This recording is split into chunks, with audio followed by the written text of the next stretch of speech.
park ng ano, ng Italy.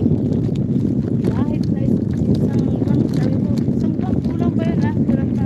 Na isang buwan, maikot ko itong lahat na to. Maikot to, isang buwan. Kasi ang lawak nito. Ito, pinakamalawak sa lahat. Dito, ang dami tao dito pag yung tag-araw. Dito sila magpapalamig kasi ang ganda ng ambiente dito.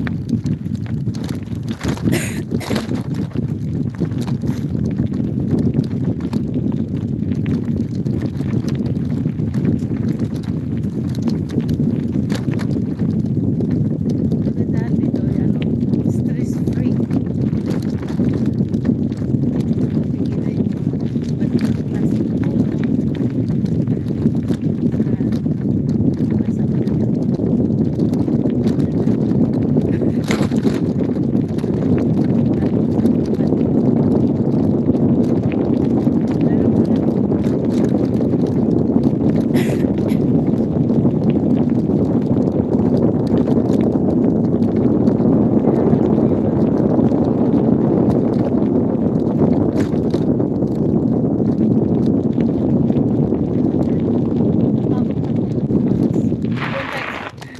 Galing guys so kanina oh.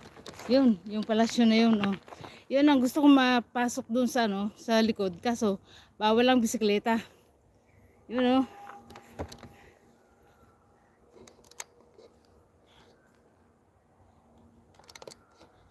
Ay.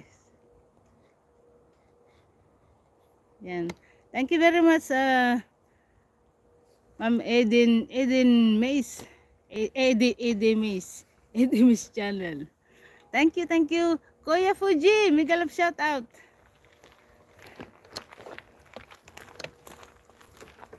Ito ang kagandahan ng natura ng Europa.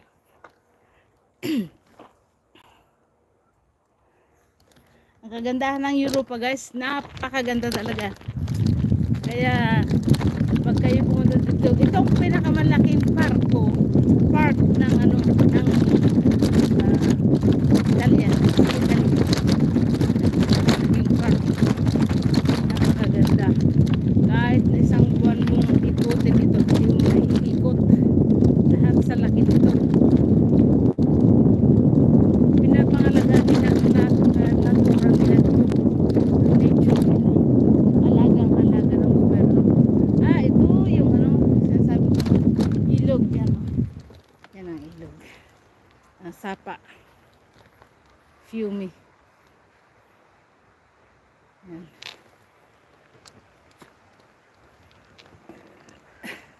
Kaya ko kaya itong ano, mag-bike dito. Yan. Ito yung ano. Napunta ko na kumisan. Pero hindi ko matandaan kung saan ako mag-exit ngayon. Mamaya-maya ako pa makikita kung saan ako mag-exit yan. Ang linaw. Daming isda dyan eh.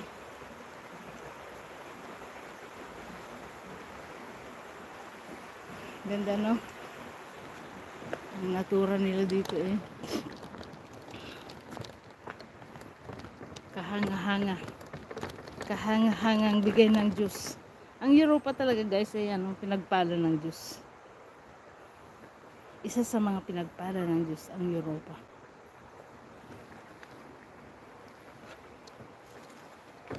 Gusto kong tuntunin ito eh. Itong ano, itong gilid ng ano, masubukan na. Pero maganda rin dito eh. Sayang kung hindi ako makapunta dito. Saka na lang ako sa, ano, sa ilog. Tabing ilog. Kuya Fuji, no emojis please. Sorry po tatanggalin ko lang po.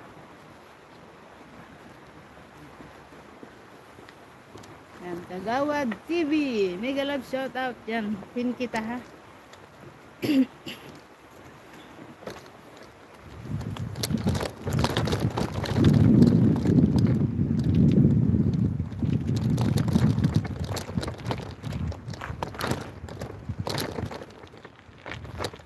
Lalaki ng mga puno dito. Wala pa, hindi pa